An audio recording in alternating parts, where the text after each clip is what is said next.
5G technology اور پاکستان، قوم، نوجوان اور مستقبل۔ بسم اللہ الرحمن الرحیم۔ السلام علیکم ناظرین، خبر کا تعارف۔ پاکستان میں 5G ٹیکنالوجی کے حوالے سے اہم پیش رفت سامنے آ رہی ہے۔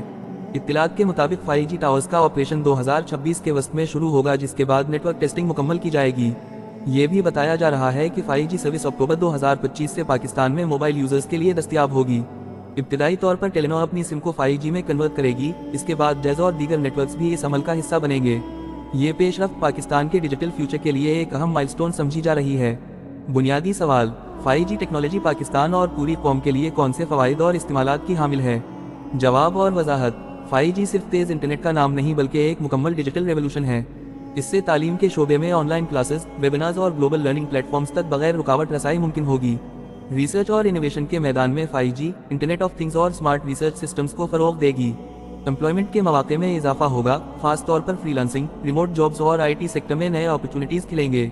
قومی سطح پر 5G smart cities, digital governance اور ایمرجنسی سروسز کو مؤثر بنانے میں مددگار ثابت ہوگی۔ نتیجہ: اسلامی تعلیمات اور نظریاتی پہلو۔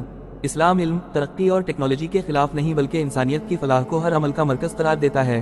اگر 5G ٹیکنالوجی کو ایجوکیشن، جابز، ریسرچ اور پبلک ویلفیئر کے لیے استعمال کیا جائے تو یہ اسلامی تعلیمات کے عین مطابق ہے۔ قرآن ہمیں غور و فکر اور کائنات کی قوتوں کو انسان کے فائدے کے لیے بروئے کار لانے کی ترغیب دیتا ہے۔ البتہ اسلام ہمیں یہ بھی سکھاتا ہے کہ ہر نئی ٹیکنالوجی کو اخلاق، سچائی اور ذمہ داری کے ساتھ استعمال کیا جائے۔ اگر پاکستان 5G کو مس انفارمیشن، فراڈ یا بے مقصد استعمال کے بجائے قومی ترقی اور نوجوانوں کی تعمیر کے لیے اپناتا ہے تو یہ نہ صرف دنیوی کامیابی بلکہ اخلاقی استحکام کا ذریعہ بھی بنے گا۔ اختتامی پیغام: 5G ہمارے لیے ایک امتحان بھی ہے اور ایک موقع بھی۔ فیصلہ ہمیں کرنا ہے کہ ہم اسے صرف سپیڈ تک محدود رکھیں یا اسے قوم کی تعمیر اور نوجوانوں کی تربیت کے لیے استعمال کریں۔